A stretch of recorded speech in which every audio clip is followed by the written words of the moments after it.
Good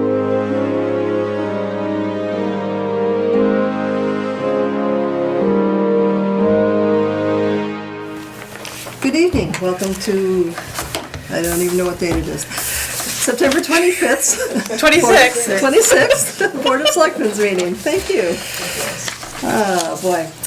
This meeting is being recorded for cablecast and YouTube presentation by by Area 58 Community Access Media. The video of this meeting is not to be considered an official public record. Thank you, and thank you for your patience. Okay, it's Christina's going to have to leave at about 6:45, 10 to 7. So we're going to try and move through this as quickly as we can. Dale also has another obligation tonight, and of course we do have an important debate happening that some of us may want to catch. So let's get right to the municipal revenue growth factor explanation. And Barbara Gomez and Marilyn Brown are here to talk to us about this. Well, the municipal revenue growth factor is calculated by the Department of Revenue, Division of Local Services, and it's used in helping to determine how much the local communities need to contribute, are required to contribute to the school system. Plimpton is well above what its minimum is. However, we received some information, was it a week or two ago? And the municipal revenue growth factor that they had calculated for Plimpton is 6.04, which is 1.5 times the state average. And as such, we're eligible to submit a letter and request a waiver and to get the number down. Barbara and I looked into the figures here, and there are a couple of things that have contributed to this. One is the fact that when Cisco came to town several years ago, its new growth was considerable. And the Department of Revenue looks at non-recurring growth as being eligible for a waiver. A waiver was not requested at that time. However, we think that we'd like to try to see if we could get a waiver of those numbers because, again, they're not recurring. You can't count on that. So that has bumped up our number considerably. Currently, Kingston's figure is only 4.44, and Halifax is 3.58. So you can see the 6.04 is really considerably high. The other thing that we noticed too was that they were estimating our upcoming new growth to be 365, in excess of $365,000. When the actual, we haven't got the final figure, but the estimate from the Board of Assessors and the one we used before is $48,000. So there's a huge, huge difference, and the growth factor is what affects this. right. And another thing to think about also is that this all ties into how much the state actually will give the towns in school aid. So if they consider us to be an extraordinarily wealthy town, we're going to be getting a lot less, or some amount less than probably that we're getting right now. So what we're trying to do is to have the selectmen submit a request for a waiver to the Department of Revenue. And its deadline, the deadline to file is October the 3rd. Which is next Monday. Right. Okay. So Marilyn and I put together, there's a sheet, and I gave you a copy of that tonight. This is the sheet that they requested with the information on it. Plus, Marilyn was very kind to sketch a letter out to go to the DOR or to go to the Division of Local Services with that information, and you have that too. We asked Bree to put it on your letterhead so there'd be little or none work that had to be done in arrears, if you were okay with the letter. And then the paperwork we can give to Bree to mail it right with it, and we're done. And then we just have to sit back and wait and see what the division does for us. Okay. Do we have any idea of what kind of waiver they'd actually grant? Would they just bring us down to the state average, or would they actually? I don't know what they will. We have no idea. Yeah. Okay. We spent a lot of time with what they gave us for the years and trying to go back and forth over them and see where some of them come from and whatnot. And sometimes it's very hard to tie things in. And even, and even the sheet we gave you with the town of Plimpton with the local receipts, this is accurate to the penny. However, it's hard to tie in what's on our recap sheet because there are some things, these they consider recurring. Anything that's non-recurring isn't on here, so it's hard to tie it in, but we have done everything they asked with this one sheet. Okay, and you're named on here as a follow-up, and Yes. I think this looks good to me. I think it looks very good. Do you I have appreciate any the other hard work. Is us signing this and applying for this going to affect the school's budget at all? No. No, Okay. because very clearly, there are other waivers that you could apply for. We're not looking not to do doing any that. of that. This will not affect the amount of money that the schools are receiving this year. This is Okay. just a matter of changing a factor that they use in their calculations, so going forward, it would be correct. It would be a more apt figure, and hopefully what we will get is more school aid and whatnot from it, which will help our Right. budget in the long run. We're not attempting to change the school budgets, either the local or the regional in any way at all. And I Okay, would like to also put in a plug for the assessors who Yes. have just had our equalized valuation number corrected and lowered, which is very helpful and more accurately reflect the wealth of the community, the property wealth in the community. And that's also part of the school formula, so hopefully Plimpton will receive a little bit more in school aid going forward. But again, it will more accurately reflect the community. On what Marilyn said, the proposed EQV was 4.18. They just got it revised to 1.04, which means that we have less to pay, so therefore the state should contribute more to help us bring us up, which are, the two things together, I think will help us a lot. I do too. Terrific. Yeah. excellent. Thank you for your work, and thank you to the Board of Assessors and the Assistant Assessor's Office for their work. Yes. And one more thing, I assume there's no way to file for any kind of abatement for past... No, the recap is what it is, the Yeah, tax that's what I rate's thought. been set over the years, there's nothing we can do about it. But we just don't want it to continually get worse and get less and less state aid, because they have the opinion through the Cisco money that we are an extremely wealthy community. Right. So a motion that we accept this letter and I sign it. A second? All in favor? Aye. Opposed? Thank you. Very good work, and Appreciate it. You're welcome. Glad we got it Absolutely. straightened out. Yeah.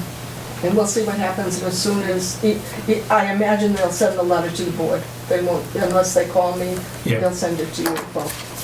Okay, thank you. All right, and this goes to Bree. This is the figure that I have attached to that today. Okay, great, thank you. Thank you. Enjoy the debate. I know, I have to go. Okay. Thanks, good night. Good night. Next thing is the meeting with the selectmen. We'd sort of talked about it, but you weren't here. Okay. So what are you guys thinking? I will meet sometime during the day, but right now, actually, my life is just sort of, I don't know, imploded. So I'm not going to promise anything until at least November. Okay, But I will meet during the day, probably on either Monday or Thursday. okay. Well, I could only do an evening, and I'm pretty flexible. I do have Old Colony Planning Council on Wednesdays. That's really my only regular commitment. So I could do either a Tuesday evening or a Thursday evening, and maybe you and I could switch. Sure. I don't know if you Or I want to do could this do a like once a weekend, if month, we or you think want to it's- do it every other week or weekly. Well, let's give it a try weekly and see what happens. Okay, so you want to do every other Tuesday, Okay, and what, like 6 o'clock?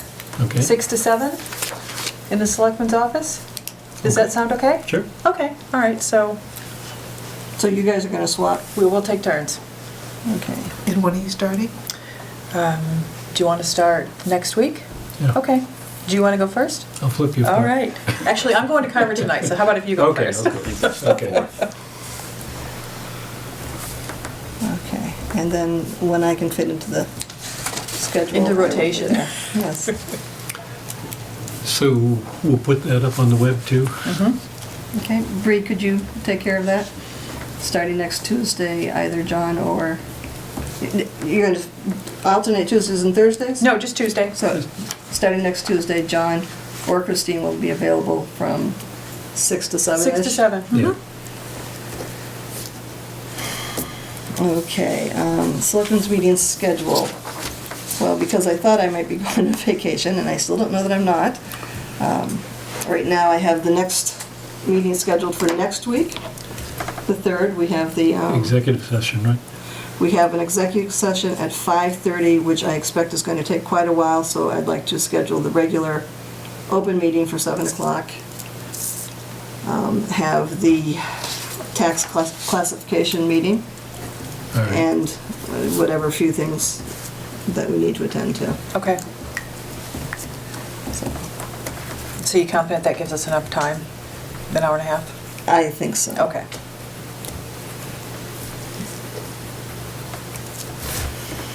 You're starting executive at 5:30 then? Yes, and then the 10th is a holiday, Columbus Day. And so then the next meeting would be the 17th. Okay. And again, I may or may not be here, so somebody may have to do the agenda and/or Okay. chair. Okay. So we won't be meeting the week of the 10th. Either, actually, that would be my week to be here for the Tuesday night, so I'll just be here Tuesday night from 6 to 7, and then we'll meet on the 17th? Okay. Okay. Perfect. And then are we gonna start Mondays, every Monday after that? Probably. Okay. I'd kind of like to go through December every other week, Okay. but I don't know, John sort of thought we had a lot on our plates, and, Well, I know we need. Why don't we go a week or two and see what we feel? Okay. okay, so we'll get through those next Okay. couple of weeks. Sounds good. All right. Carver Urban Renewal.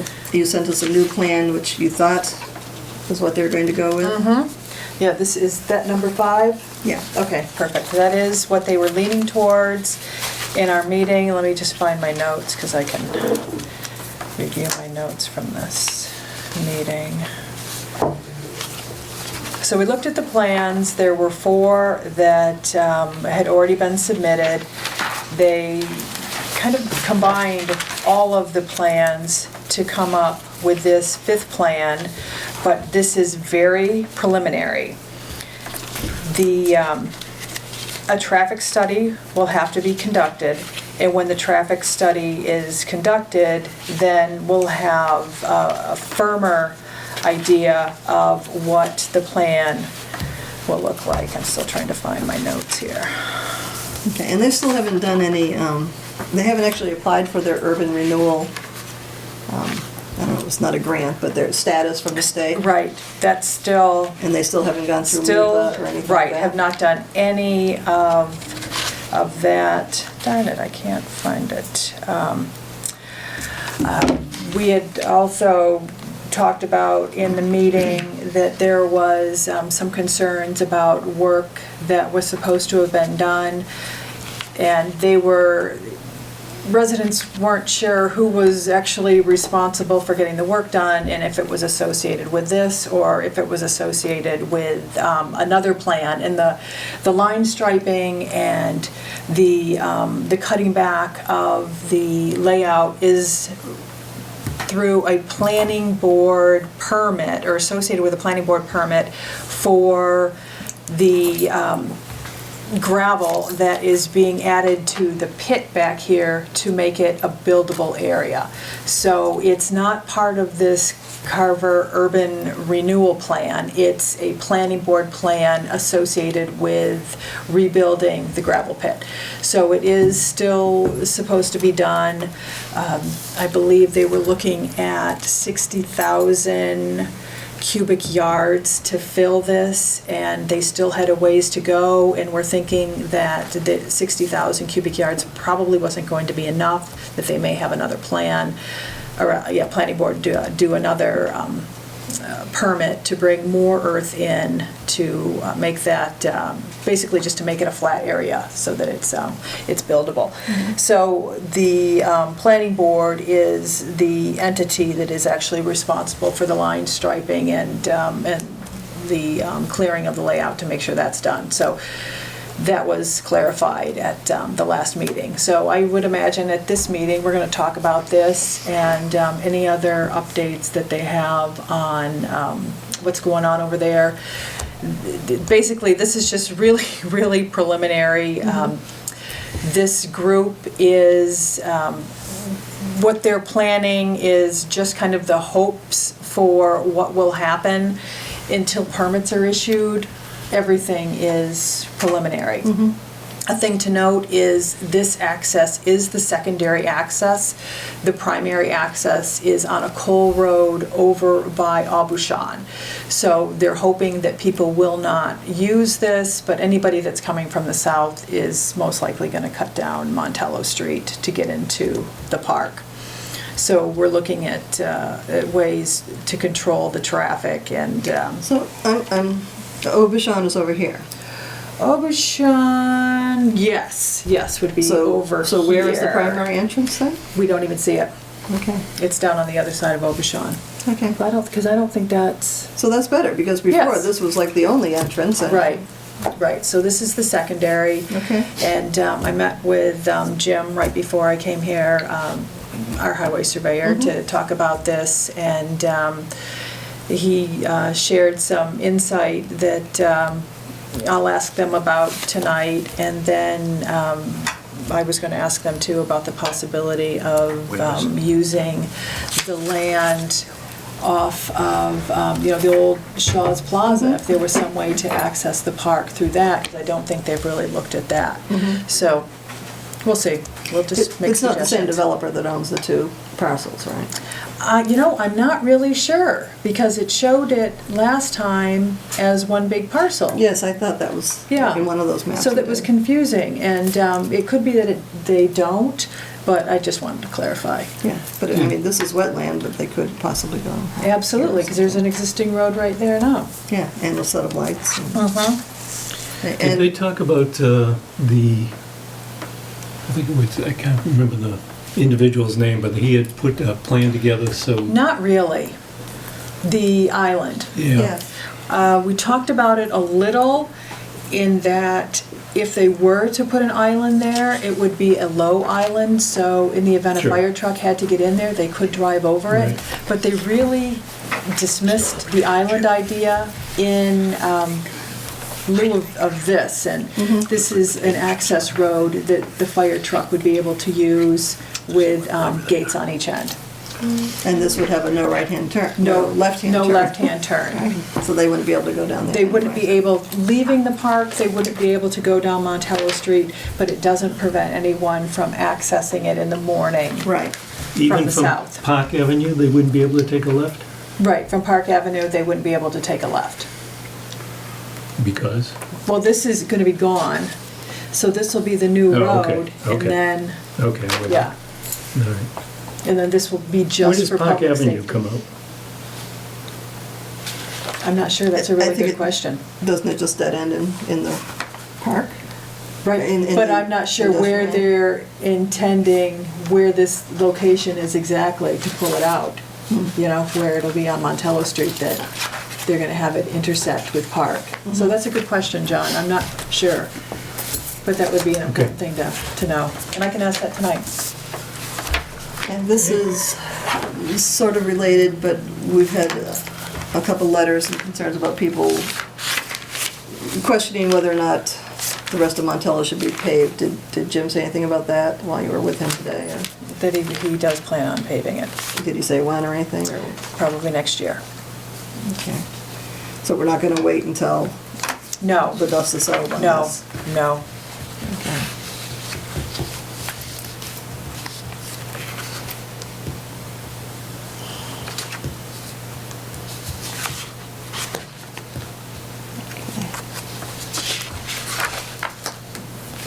I feel like I'm missing something, but I can't find it. Okay, well, you'll give us an I'll update give you an next update week. next week. Great. Okay, John, you spoke with Light Control this week. Yes, I met with Tony Caruso, who is Anthony Caruso, but everybody calls him Tony.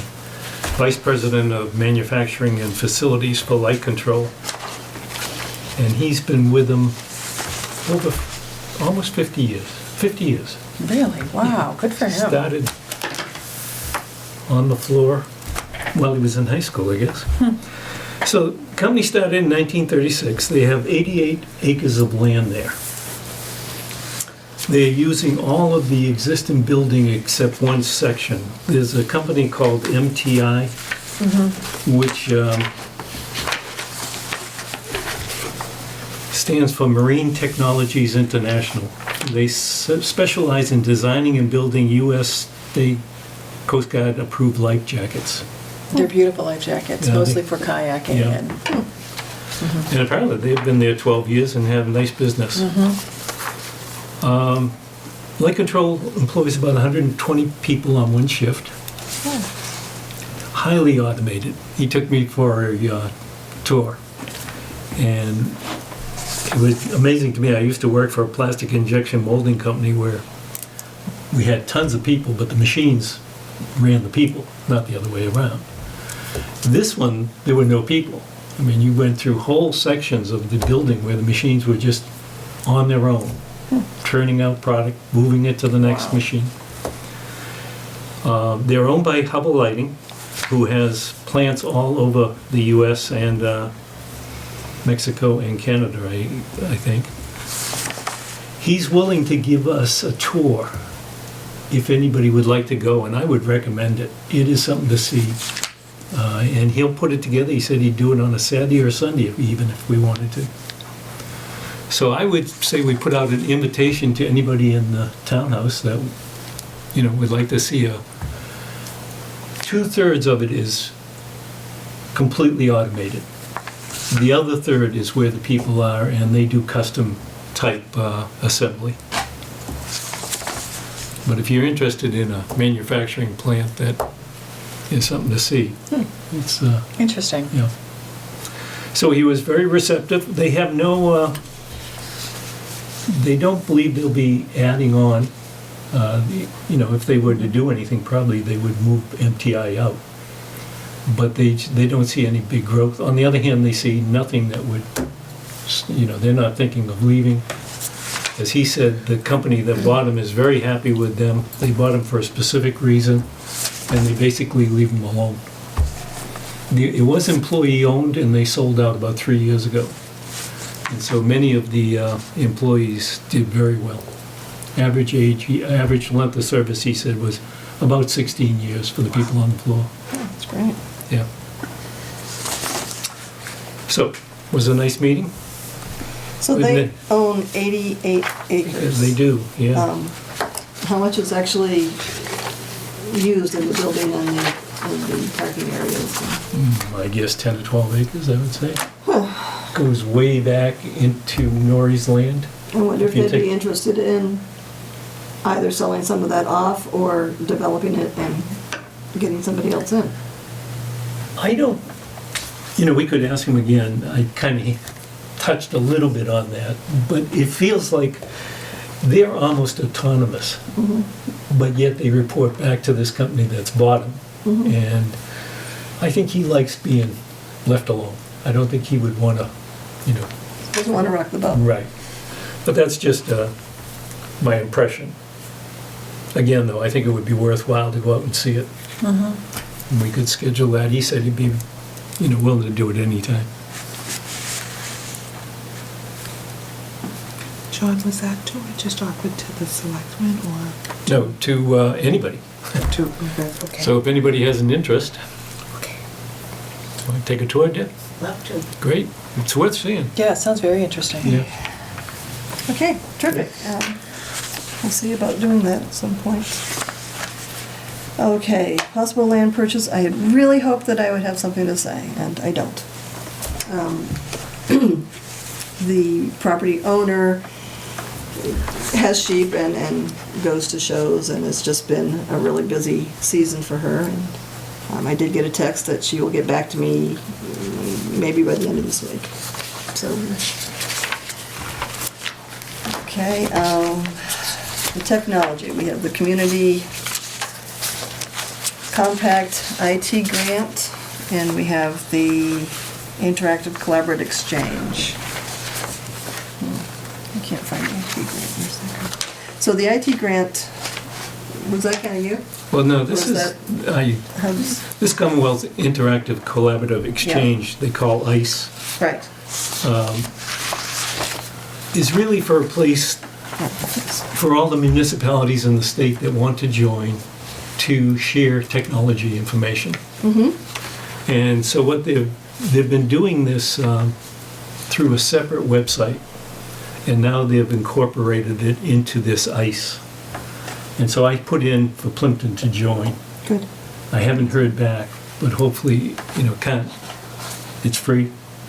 It's where, much like the gavel line that I'm familiar with for moderators, you can ask questions and people come back and respond. We see them on the Selectmen's Association line too. So it just seemed like a no-brainer to do that. Okay. So is this more like a think tank rather than actually procuring anything? It's just, Yeah, it's not procuring that I know of. I haven't seen it Okay. yet. But it is an exchange of ideas. Okay. Somebody will reach out and say, we're doing X. Has anybody done it before? What's your history with that? excellent. Yeah. Okay, good, thank you. So then we also have the Community Compact Information Technology Grant Program. That's the one we applied for and did not get this year. And Right. I read it. I don't remember exactly what the deadline was. I think it's in next year we get to do it again. Right. Because we didn't get money this year, we get Right. to apply for it. Right, in early Next stage. time. It must be submitted by April 1st. Right. So The looking- board wants to have a discussion. We did go for the Microsoft Exchange, our own server, to bring our email in-house, and we didn't get it. It was about $11,000 bill.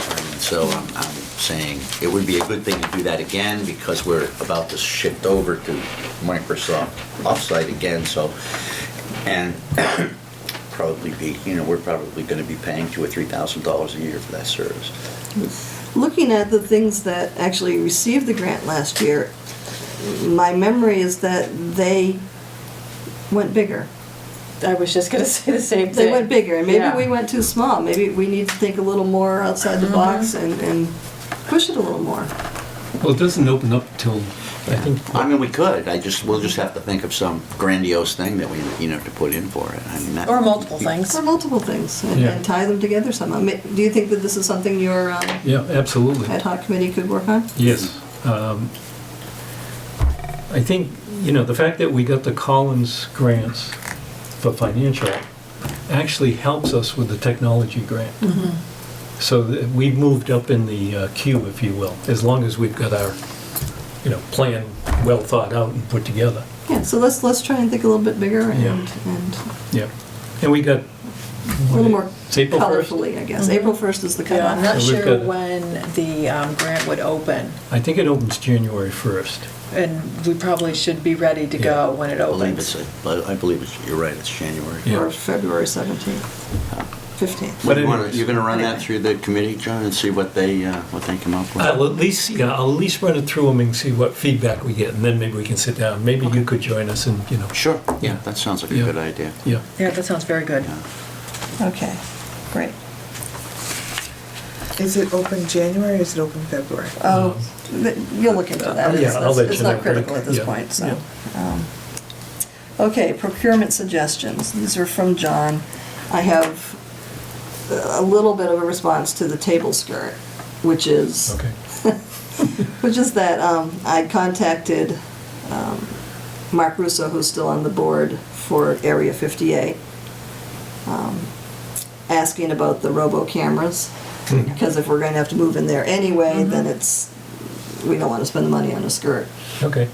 unless we just get a paper skirt. for Well, I was $3, hoping we I don't could know. find something used that would, So anyway, they actually had a board meeting last week, and the timeline on the robo cameras is likely weeks, could possibly stretch to a couple months, and he'll have a better answer by the end of this week. So at least as far as the table skirt, I would sort of table it for Okay. now. Not that you're trying to skirt the issue. Yeah. I know, that's really lame. Additionally, I was thinking, there are several committees that meet around the whole table, and it might be awkward unless it's easily removed, but that's just another thing to do. But anyway, so let's just hold off on that until we know about the robo cameras. And if you want to speak to the whiteboard? Well, it's just that we have meetings where, you know, a whiteboard would be much more efficient than using this, and would be able to move it to other rooms where we don't have anything. And I'm just surprised we don't have one, quite No, frankly. are you talking about what you pull down? No, a whiteboard on On wheels. on a frame that has wheels that you Okay. could, that we could just move between rooms as we have meetings. It would be used, I assume, for the other committees around. I think the water commissioners meet in there. And it's $300 or $400, and just seems like a sensible thing to do. Well, aren't we gonna have a screen in the other room? Isn't that screen. part of the technology where we can do like laptop presentations, Presentation, PowerPoint sure. presentations? Yeah. I wonder if we could apply for a technology grant to get one of those screens for in here, so we could do presentations, or whatever you would need, you know, the whole package. What I'm talking about is a replacement for the board here. Okay. In effect. You're just talking one of those dry erase boards? Exactly. Okay. Yeah, one of the white dry erase boards. When we were doing the permitting, you know, we were brainstorming, and we'd throw things up, and then we'd erase them out and move them over to another side, and it just would have been easier if we had something like that. I'm not talking about the screen or the projector. I'm assuming once we get and sit with the cable company, we'll know more about what they're gonna put in. You're talking low tech, Low tech, low tech, Yeah. very low. very low. Well, I'm pretty old school, and I think this is pretty low and works pretty well, but Right. I understand it's not in the other room, so. Right. And it's only, what, like $300? I think about $300 or $400 from what Somewhere I can around see. there for, Yeah. 300. Well, why don't you get a price on that, and then we'll talk about it again. Yeah, because where would that come out of? The townhouse budget or selectmen's expense? Could come out of the selectmen's expense, could come out of the townhouse budget, it could come out of building and grounds. We can afford it if you decide Okay. you want to do it, although Bree just put down a $600 note. I don't know, they're $600. fairly expensive, but I have some flagged in the you do gain an advantage to be able to move it around and use it in different Yeah. places. You also have the issue if somebody uses it with the wrong marker, or uses it and leaves the writing in place, it sort of sets in. So I think it's something to think about some more. This one folded. It was nice. It was a nice size for Yeah. you too. This one And it doesn't, could be- the ones I looked at were less expensive because they didn't fold. It was just a, Oh. you know, Okay. whiteboard on wheels. And One of the things- And that was WB Mason. You might find it cheaper, like wherever you went. That was. Don't we have access to the mass, Yeah, we do. you There's know, where we can get there's used equipment? combis and a few things. Oh, I don't know about the used equipment. I know that there's stuff out there that you can, but they generally, I've found that when, you know, you can buy without bidding if they're on the state bid list for, there's any number of things, computers, cars, police cruisers and everything else. We find it's less expensive than the state list to go out to a private vendor and buy them. Yeah, well, if that's the case, sure. Yeah, but we'll check into it. We'll get some prices on it. Okay. No, I wonder if it'd be cheaper to get two boards that you actually mount on the wall. And maybe mount one in here and one in the other room. That might be cheaper than getting something that's portable. Get some prices and Yeah. see what, Yeah. yeah. Just to, I got prices. Okay, good. Okay. Massachusetts Selectmen's Association Annual Meeting. I think So I'm going. you're I'm going too. You're going, and I don't know what I'm doing But we're in not gonna sit October. together, so you don't have to post it. Okay, good. Well, we're not deliberating. I think you can We sit- won't be you can deliberating. sit together, Discuss it. just don't talk about the I town. promise I won't talk to him. Okay. Let's give him the cold shoulder. Alrighty, public information requests, okay. In speaking with Tara, I guess we just want to remind the boards and committees and employees that we've been receiving and will in all likelihood continue to receive requests from the public for information about various topics. The town clerk suggested that we be more careful about clearly stating the subject matter on each email in order to find the Oh, necessary okay, sure. documents more Yeah. easily. You know, you can just do a search for, I don't know, water. And then we'll bring up Oh. all your emails that have water in the subject line. Okay, so when we're communicating, we should be more specific. Right, and then the other Gotcha. thing is not to, and we all do this, I looked at one that was like 20 emails long. We just keep on continuing the conversation. Mm-hmm. And if we actually just stop talking about water and then open a new email and talk about grass. Sorry. If the subject changes, If the subject then- changes, yeah. So Yeah. that way, it just facilitates looking, it would ease the burden for all of us. Okay. As we go through the documents. That makes sense. And then also, just to remind the public that when you do make a request for information, to be as clear as possible in your request and be as specific as possible. I mean, don't say, I want all the information in Plimpton about water. Say, I want all the information in Plimpton between, November 19, we're not in 23 yet, 1915 and June 1916 or something, 2016. See, I'm just not here tonight. Because people, it eats up time. We do get paid, you get reimbursed for the lowest employees' expenses, but it actually doesn't really pay for the expenses, and it takes that person's time away from their regular job. Well, they also, in the person who's looking for the information, they may get a lot of information that they're not really looking for, and they have to Exactly. pay for it. Right. And then as far as all of our volunteer boards and committees, they don't get paid anything, and they have to spend hours. We had some requests recently, and it took me 2 hours to go through 2 years of email stuff from 2 boards. And, it takes a lot of time, and then you have to print stuff up on your own personal expense. And I just think if we can all be a little more careful in how we go forward with this. That's good it would advice. facilitate the whole process. Alrighty, so permit renewals. This is just a little bit of preview discussion, remind people.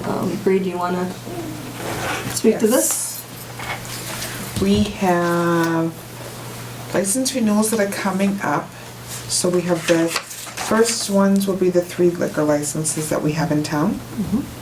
And those will be mailed out and starting in October. And then I have class 2 and class 3 with a scrap metal and 1 range permit. And those will be going out in November. We have 10 of those all together combined. Okay. Excuse me, I'm sorry, 12. 10 class 2 and 3, 1 scrap, 1 range, so 12 altogether. And then we have 2 common vic licenses in town, and those will also go out in November. And they will be expiring at the end of the year. The liquor takes a little bit longer, and I believe it's the same It's people. usually quicker.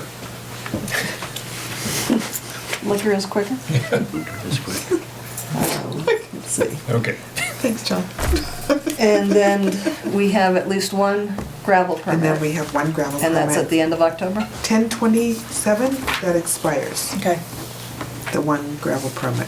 And we actually have another person in town who probably ought to have a gravel permit, and I guess we have to talk about that at some point. Okay. So the 1 gravel permit that we do have that's active, a letter has already been sent out. Excellent. Okay. That was 10/27? Yes, 10/27. Okay.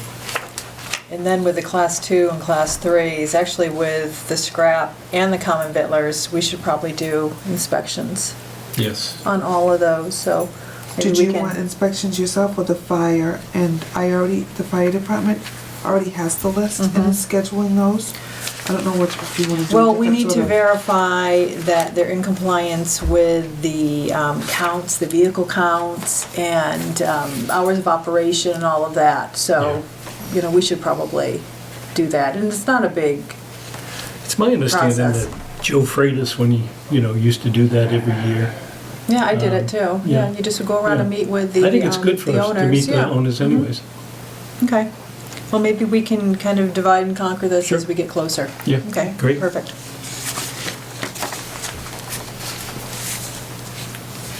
Alrighty. Water quality questions. Okay, you received and forwarded a couple of emails. And then at the end of our meeting last week, someone came in and raised some questions about the Jones River Brook over was on Dave Bugsby. 106. Okay. And whether or not the water withdrawal from Rocky Harvest could be affecting the low levels in wells, things like that. So the first thing I did was contact the Board of Health chair, and Art responded, said that the Board of Health hasn't received any reports of wells going dry, though he personally knew of one that was shallow and that did go dry. And he suggested that sometimes making the well a little bit deeper is enough to solve the problem. Regarding water quality, he said there's been a little bit of an issue on some wells on Ring Road with the sodium levels. But that, according to the DEP, those levels are not high enough to be a health risk. Then I contacted the town council and about the water company. And we are still in litigation. And, let's see. I asked if there was anything in the agreement that spoke to drought conditions or anything like that. And the withdrawal of the water is regulated by the state DEP. There is some language in the agreement regarding the minimum continuous downstream release of water at the Tack Mill Brook outlet to the Jones River Brook during periods of historical low or no flow.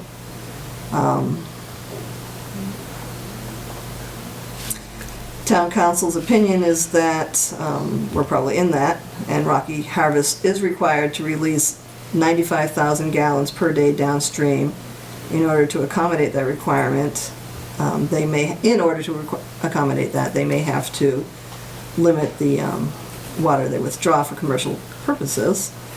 But again, this is sort of something that we have to work through with town council and DEP, and again, some of this is based on the annual reports that we're supposed to get from Rocky Harvest, and which apparently we haven't received at least during the whole period of litigation and possibly prior to that.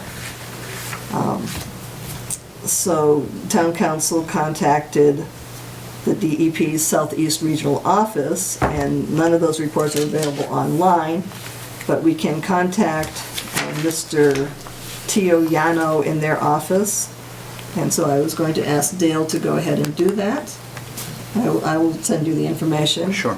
To contact the DEP and get a copy of the reports, at least for the past 10 years, but maybe you should actually look to see if we have any reports on file, Right. and then just get all the reports And I'll from get whatever they've got, yeah. the last one. You've got a copy of the agreement with Rocky Harvest, right? There's one in the selectman's office, I don't have it in my office. You ought to take a look at that, because that talks about when they do it, et cetera.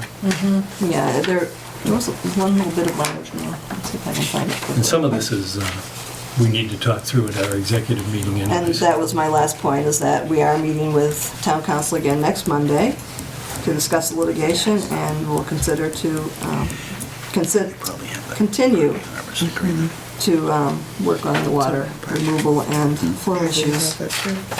Barbara. Yeah, I should have it. So, anybody, any questions about that? It's sort of I went to the Silver Lake meeting on Saturday, that Tom Coulter and was It was very well attended. I think there were 70 or 80 people there. Yes, you were there, Stephanie, yeah. And it was a very good meeting. They had people from Brockton. 2 councilors were there, plus a lady, it wasn't clear to me what association she was. But, and there was no beating on them. It was just, let's talk through the issues. But one of the things I didn't realize is that some of the ponds, if the water levels, if they don't release the water in and keep it at a certain level, it doesn't feed the next pond. Yeah. And I know the Pembroke selectman was there, and he was saying how Furnace Brook Pond is fed by another one, but because the water level's so low, Furnace Brook has shrunk roughly in half, and the fish are dying and they can't get them out. And I don't know how this affects Rocky Harvest, if at all, in terms of their downstream release. But that's something we ought to make sure we at least understand the implications of. And I would hope that DEP is looking into this. Hopefully, yeah. I don't And know if that's DEP necessarily the case. DEP was there, but they were there not at the conference table. And it seemed like there was a little, not conflict, but they were coming at it from different positions.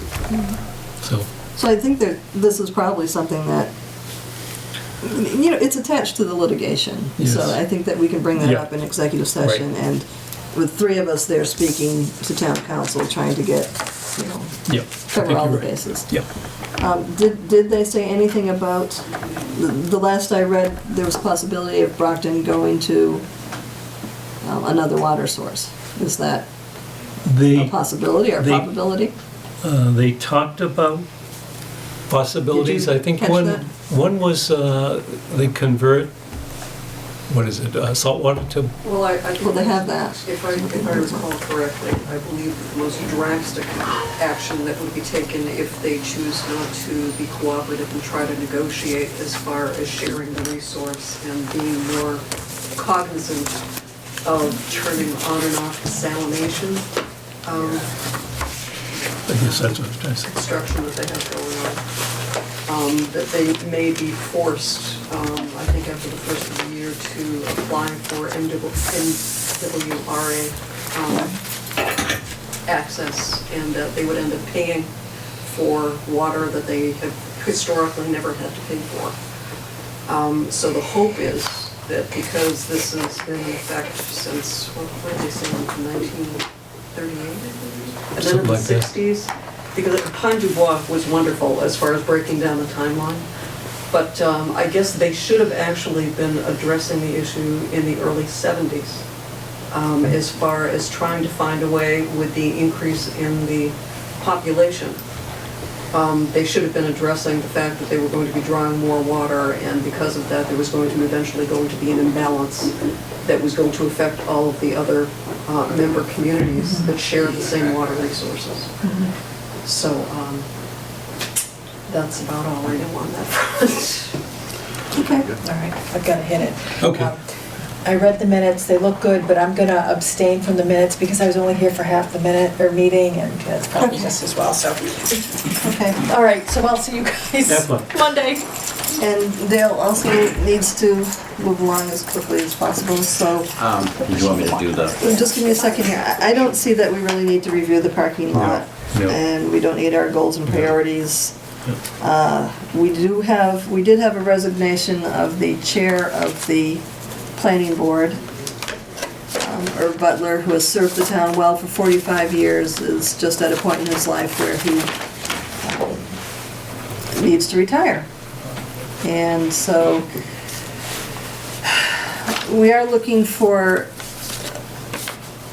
a very specific person to fill a position that takes knowledge of land issues and planning, and it's, if you know of somebody who really has this expertise, then please ask them to approach the planning board or to approach the board of selectmen. So that takes care of that one. And Dale. Okay, let me just take this, I've got 4 issues here, 4 items. First of all, on the legal, remember the RFS that we had out for legal, it inadvertently, I'm not sure my fault or the state's fault, but in any event, it got published. Actually, it didn't get published. It got kicked. It was it went into general contracts in the central register, which it should have been in goods and services. Oh, So anyway, it's going in goods and services. It publishes on Monday, okay. and the deadline date will be October 17th. So hopefully, we'll do a little bit better on response this time for that. Okay. All right, and I did speak with some people over, although I couldn't get a hold of Charlie Seelig in Halifax, but I did speak with some people over there in terms of the health insurance and what they're doing. And it looks pretty much they're gonna pretty much stay put. I mean, that was the general consensus, was that it, you know, even though it was a big issue this year, the 4.81% per year increase over 9 years wasn't onerous in comparison to other ones. I guess I still will speak to Charlie on it, but I'm saying I guess the question I'm asking is, do you want to pursue others? I mean, did you want to have Maya quote health insurance for them? It's a fairly large operation for them to quote it because they have to go in and get all the information, but it's not out of the question. Well, I sent you a person's name that works with Rockland, that said they were willing to just take a look at it as a freebie, just to give us an idea. They said they had no idea whether or not there'd be any savings, but it just felt like, why wouldn't we, since, you know. Right. It's And the concern I have is that this consultant, and I passed on the name to Dale, indicated that Mayflower is drawing from their reserve to keep the rates. In other words, they're paying off the claims with the reserve and not filling back the reserve. And so if it's gone from 35 million to 5 million and it keeps falling, then that 17% will just be, that increase will only cover what would normally go in. Then they'll have to build the reserves on top of that. Now whether that's true or not, I thought at least we should take a look at it and see. well, let me. I mean, I can contact Mayflower directly on that question. Right, but I would still talk to the other fellow. Yeah, oh, definitely. Yeah. Yeah, and then on the other side, you have Carver, who is still interested in joining Mayflower. Not yet because of retirement benefits, but, Right. you know, so, They're self-insured over there, aren't they? no, there was another group, and I'm sorry, I can't recall the name right now. Yeah, I saw it But, online. they're still pursuing Mayflower in the future, Yeah, I will. so just look into it a little more. Another item I have is the aggregation plan for electricity. You know, I just get the okay from the board to go, and if you read it and you like what that one says, which everybody agreed with it, just let me know and I'll post it. That has to be up for 14 days and then for 15 days. And then after that, you would actually vote on accepting it and, So this is the same plan that we already voted on and agreed to. right. So In terms then, of posting it, I mean, I don't think you have any problem with it. I just wanted to go ahead to throw it up there. so let's go ahead and post it. All right. And the only other issue I have, I was speaking to the zoning officer today, and political signs. Political signs can only be posted in Plimpton 30 days before an election. And of course, everybody's getting them up now. There's a lot of them coming out. So he just, he wanted to remind everybody that it's 30 days, which November 8th would be roughly, October 8th would be the first day for putting up political signs. Although there are, I don't know if you've noticed it, but I mean, for a presidential election, I see no signs. I know. Very, very, very few. I mean, in the past, you would see a lot of different signs. I don't see. They seem to be all at the I think congressional level. everybody's afraid to put up a sign who they're for, one way or the other. I don't know. But anyway, he did want to send that out and say, you know, it's a 30-day rule. So he wanted everybody to honor that because he's going to go around and make a list, I guess, next week. Okay, good, thank you. So they cannot go up until, 30 days before the election. And is that it for you then? That's it for me. Rick, sorry. All right. Our assessors a couple of years ago stopped sending out the renewal forms for chapter land, which is due October 1st. What's chapter land? Anything that's in 61, 61A, Oh, okay. 61B. So that needs to be filed with them by the 1st. So you're here just to remind everybody I'm just here that, to remind everybody about that. good? And then a topic that you guys brought up about the funds that you have for the townhouse. Our Conservation Commission room has this big square of drywall that's been missing for quite a few years. It's 4 foot by the length of the room. If there was any money to have somebody fix that, it would be awesome. You mean the room, your room downstairs? Our room downstairs, yeah, when there was a water issue years ago. I think it's about time we fixed it. You know, I think it's dried out. So, Okay. on the list. Rick, is that an annual renewal? Yes, it is. It is. Okay. October 1st, Every year. every year. Thank you.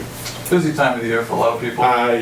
Yes. You know, and they used to, you know, they're not required to by state law to send them out, they used to. We're saving a lot of money in stamps and a couple pieces of paper. It's like the registry, they don't send out a reminder of your They should license set up a anymore. list so they can at least, and people could be emailed, because mostly everyone has email today. Something would be, You know, that way, helpful. yeah, because you want to get a reminder, because if it don't, then you fall through the statutory late. timeline, You're off. and all of a sudden you're paying full boat on these taxes. And on the conservation room, I'll get that looked at and get it That'd be fixed for awesome. you, that's not a big deal. So perhaps that will make it into the newspaper as well. Maybe. So, Thank you, thanks for your work. thank you. Yeah. Added the humidifier. I think there's Any other issues from the audience, as it were, from the public? Thank you. All right, let's do the correspondence. Okay, we did get a letter from Irving Butler, his resignation from the planning board. And I'm not going to read it all, but he did say he will stay on the board until the selectmen appoint someone to replace him. But given his health reasons, we need to find somebody quick. Quickly, yes. And we accept it with regret. Absolutely. He's done a yeoman's service for the town. Absolutely.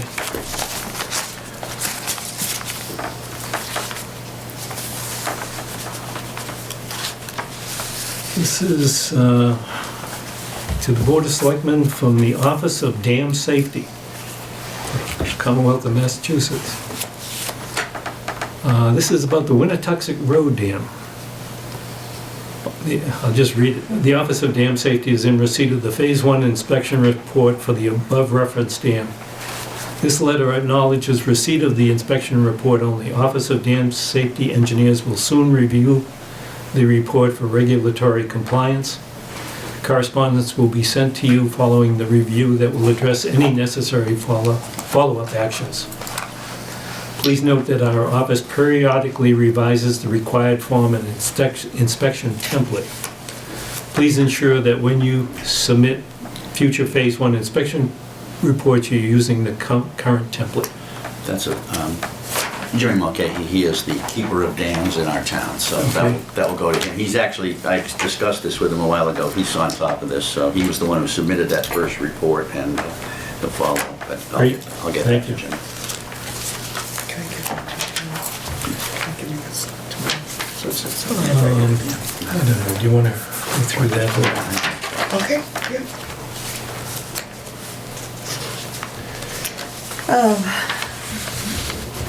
Basically, this was a request for information that came from a non-Plimpton resident. Right. And thought perhaps that the Board of Selectmen's response was not sufficient.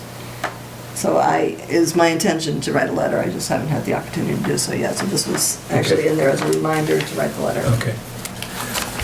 We did receive a letter from Kristen and Eric Fitchenmayer from Montello Street. They had previously contacted us talking about the issues of dust and the fact that the street is not wide enough for a school bus, a big truck and a car to drive down the street. The potholes. Jim Mulcahy did respond to him. Okay. Prior to the proposal of the Urban Renewal Development Project, I had told Jamie Emerson that I'd do my best to get Montello Street paved prior to my retirement, approximately 2 years. I have since had discussions with the Board of Selectmen and have made the recommendation that no serious funding be invested in Montello Street until we know what we are dealing with in light of the new proposed development. Until such time, we will continue to maintain the road. Dust control will be available upon request. Okay, so from Christine's conversation with Jim, it sounds like it would be next year at the earliest for paving, Right. and I still think, I agree that we still should find out what's going over in that industrial park area before we make it really easy for other people to go Right. down that road. Right.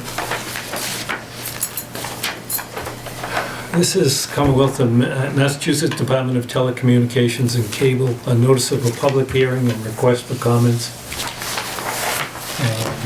And it is wrapped up in so many chapters and laws that I'm not sure what it's saying.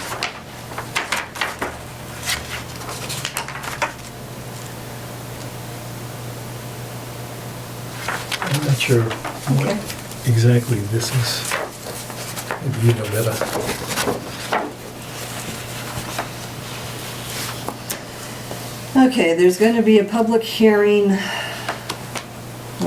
on telecommunications regulations in Boston, in the Department of Telecommunications and Cable hearing room on October 19th at 10 a.m. And if you're interested in attending, you may appear at the public hearing or submit written comments. And Bree will keep this on hand. If anybody is interested, they can ask her what it actually says. The Plimpton Fire Department is holding a blood drive in conjunction with the Boston Children's Hospital. That is 8 o'clock to 1 p.m. on October 22nd. That's a Saturday. And hopefully that'll be succceusable. Good. And we have the sign hanging up in the Yes, lobby of the townhouse? one on the bulletin board, Good. and there's on the window outside. Good, thank you. Okay, finally, the Plimpton Halifax Express. Let's see.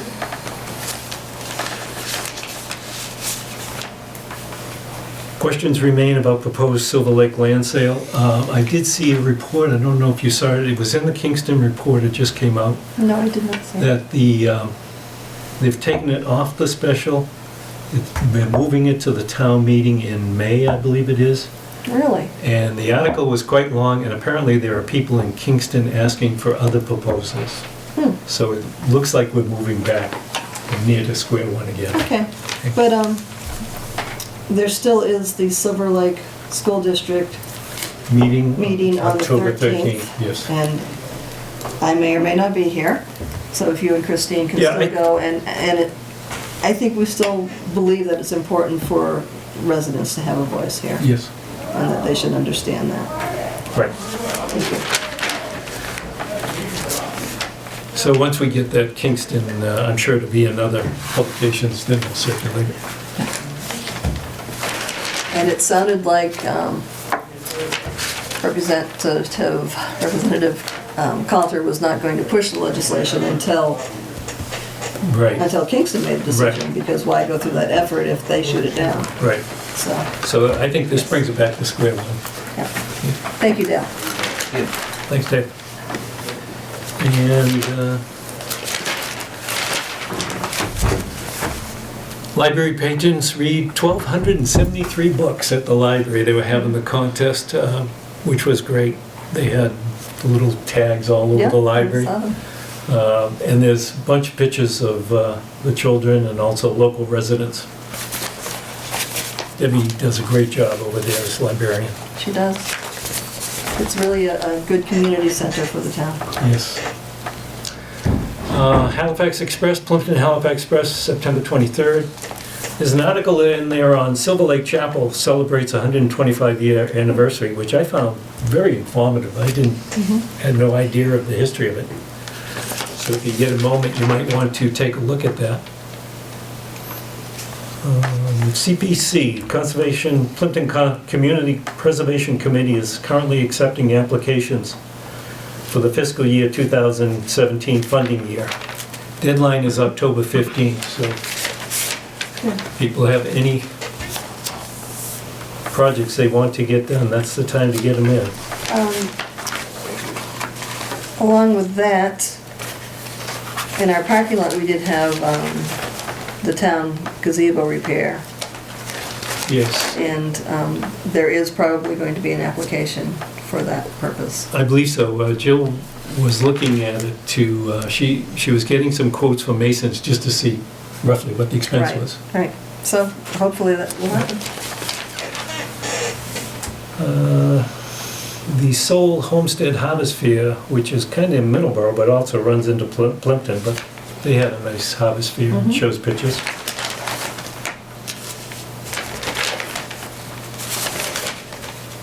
And I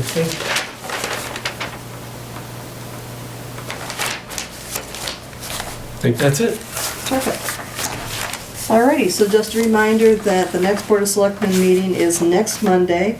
We will be meeting in executive session from 5:30 to 7, and open meeting starts at 7. And then the following week, on the 17th, will be the next Board of Selectmen's meeting. There is a Public Safety Building Committee meeting this week, on the Wednesday, the 28th, at 6 o'clock. And again, the meeting with the Silver Lake Regional School District School Committee is on October 13th. So now we have the minutes from Bree. I think that we'll leave the executive session for All right. our executive session. All right, okay. The minutes from Bree. I, of course, had a few changes. In the first paragraph, you said that no special legislation was filed by Representative Coulter, but in fact, special legislation has been filed.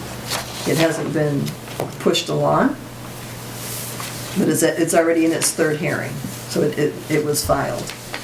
Okay, but he didn't file a special one. Yes. So, okay. No, he was the person that filed the bill. So basically, you can read my notes, but it says special legislation was filed, but is progressing slowly pending the Kingston special town meeting, which we just learned is not going to be a Kingston special town meeting, but we write the minutes as they happened. And also that the school committee meeting is not at the elementary school, but rather the middle school. It wasn't KES? No, it's the middle school. Okay. I confirmed that in an email. Okay, good. Under discussion, the Board of Assessors requests the Board of Selectmen to attend their meeting to discuss tax classification, which includes the single and split tax rate, but the broader category was tax classification. Under public hearing, we opened the public meeting, and I just thought we should probably note that no members of the public were actually in attendance, in case anybody questions later. Okay. Under the, I think it was in correspondence, under the Department of Agricultural Resources newsletter for annual inspector meetings, I think. This would be animal. Animal inspector, so that would just add that word, and that's it for my changes. John, did you have anything? No. So, motion to accept the minutes as amended then. Second? All in favor? Aye. Opposed? Good night. Thank you. Oh, motion to adjourn the meeting. I always Second. forget that. All in favor? Aye. And no opposed. Good night and thank you for watching. See you next Monday. Good night.